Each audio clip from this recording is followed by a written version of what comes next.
Morning, everyone. Hope everybody's having a good day. Had a nice weekend. I did push out Chapter 29, Fish in a Tree. It went on Saturday, so if you didn't see that one yet, you might want to go back and listen to Chapter 29 first before you hear the next chapter, which is Chapter 30, titled Miserable King. 2 days later, a lady named Miss Kessler pulls me out of class early in the day to give me some tests. Mr. Daniels is right. They are more like puzzles and games than those awful bubble tests we do, where I just fill in circles without even reading the questions. She's really nice, like Mr. Daniels. After school, Mr. Daniels is setting up a chessboard and pieces at the reading table. I walk over, and he looks up. So, did your mom tell you that I called? Yeah. She didn't say much, though. She usually has a lot to say about everything. He laughs.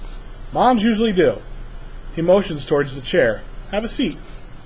I pull out the chair, wondering what this is all about. Okay, he says, loosening his tie like we are going to do some serious work. Chess is a game about planning. It isn't like other games where you just capture the powerful piece. He points to a piece with a cross on top.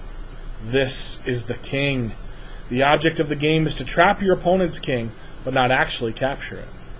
When you put your piece in a place where it could take the other king, it's called check. When you give the other king absolutely nowhere to go, it's called checkmate. And that's how you win. Normally I would be nervous and my mind would go blank, but he just has this relaxing way. His voice makes me calm.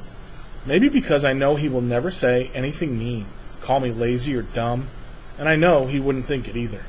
Got that so far? I nod. So then, are you going to capture my king? I hesitate.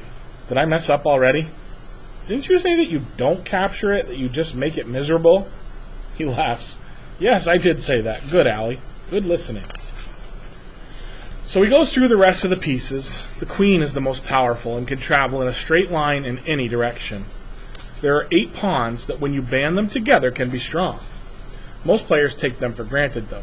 He tells me that's a mistake. The rooks look like castles and travel in forward, backward, and side-to-side lines across the whole board. The bishops travel diagonally in straight lines, and the knights can jump in an L shape. The king can only move one spot in any direction.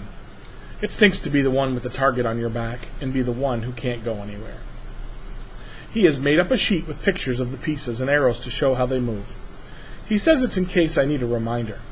I turn it over, looking him square in the eye, and say, I don't need that.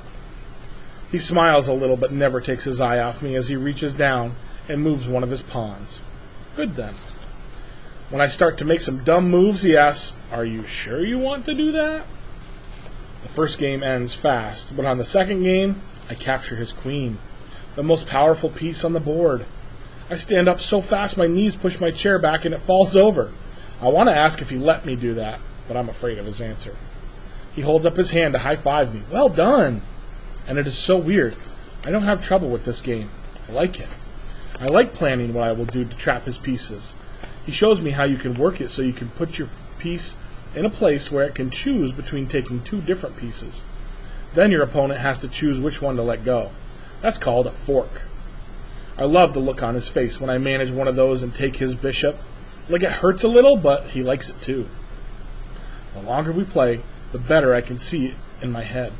I can see what the board will look like a couple of moves from now. I learn to predict what he might do. I see a mind movie where chess pieces come to life. They can travel around on the board all day by themselves, and they are happy that they don't have to just stand there and wait for somebody to pick them up and move them. I know how relieved they are, being able to do something for themselves.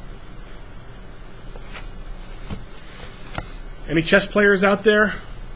I have played a little bit here and there. It's been a while since I've played. I would need a serious refresher course. But it is fun. Strategize and plan what you're going to make your next move and to try to think 2 or 3 moves ahead of time so you can plan your strategy.